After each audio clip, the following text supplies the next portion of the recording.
అలానా?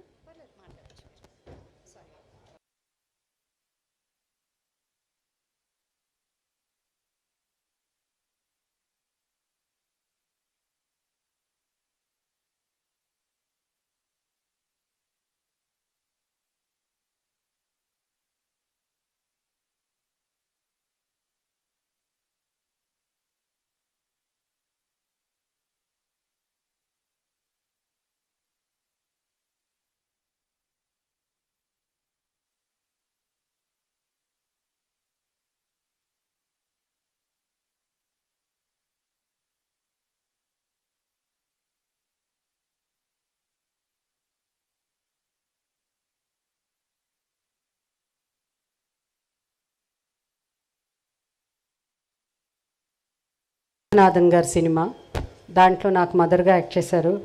కానీ ఆమెతో తక్కువ సినిమా సీన్స్ ఉండేది.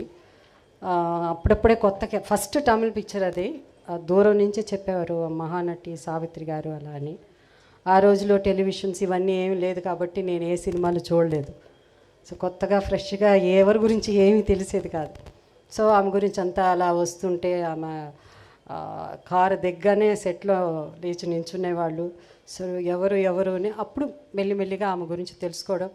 అలాగే జయలలిత గారి 100th మూవీ బాగ్దాద్ పేరళగి అని ఒక పిక్చరు. దాంట్లో మళ్ళీ సావిత్రి గారుకి నాకు మదర్గా యాక్ట్ చేశారు. బట్ మాకు అసలు ఎప్పుడు ఇంట్రాక్షన్ కానీ సీన్స్ ఏమి ఉండేది కదా. అలాగే ఒక తెలుగు సినిమాలు అలా చేశాను. ఒక్కసారి మాత్రం దగ్గర పక్కన కూర్చుని ఒక సీన్ ఉన్నింది. అప్పుడు నీ పేరేమమ్మా అన్నారు. జయసుధా అని చెప్పాను. తర్వాత చెప్పారు విజయ నిర్మల గారికి రిలేటివ్స్ అండి వాళ్ళు అలా అని చెప్పారు. అవునా అలా అన్నారు. ముద్దుగా ఉన్నావు అన్నారు. సో అంతే ఆమెతో ఇంట్రాక్షన్. దాని తర్వాత నాకు జెమిని గణేషన్ గారు సరసన యాక్ట్ చేసే అవకాశం వచ్చింది. నా నవలిన్నయి అనే పిక్చరు, కె బాలచంద్ర గారి సినిమా. సో ఆయనకి 7 హీరోయిన్స్ ఉన్నారు దాంట్లో. అందులో ఒక హీరోయిన్గా జెమిని గణేషన్ గారితో నాకు నటించే అవకాశం వచ్చింది. అండ్ చాము అలాగే గోవిందరావు గారు, వారు నాకు చిన్నప్పుడు సినిమా పరంగా కాకపోయినా మా అంకుల్ స్టాలిన్ గారు, అలాగే మా రేణత్త, గోవిందరావు గారికి చాలా చాలా క్లోజ్ ఫ్రెండ్స్ వాళ్ళు.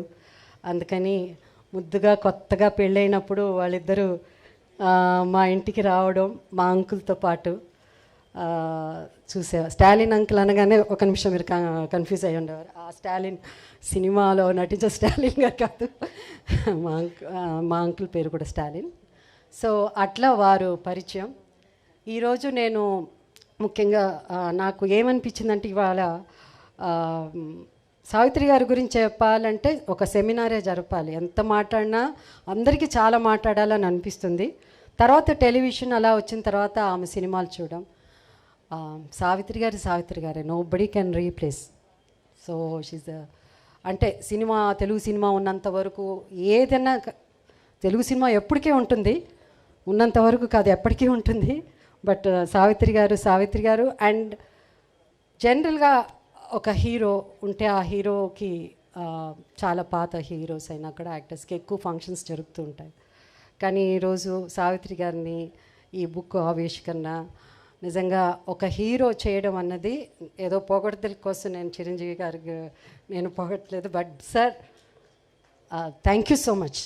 ఎందుకంటే మా హీరోయిన్స్ అందరి తరఫున, ఎందుకంటే మాకు తక్కువ ఉంటుంది ఫంక్షన్స్, బెటర్ ఎక్కువ పెద్దగా ఇవన్నీ చాలా తక్కువ ఉంటాయి. అలాంటిది మీరు నిజంగా ఇది ఒక చాలా పెద్ద ఫంక్షన్, 1,00,000 మంది ఉన్నంత ఫీలింగ్ మాకు. థ్యాంక్ యూ చిరంజీవి గారు. And you are blessed Surekha గారు, both of you. And thank you so much.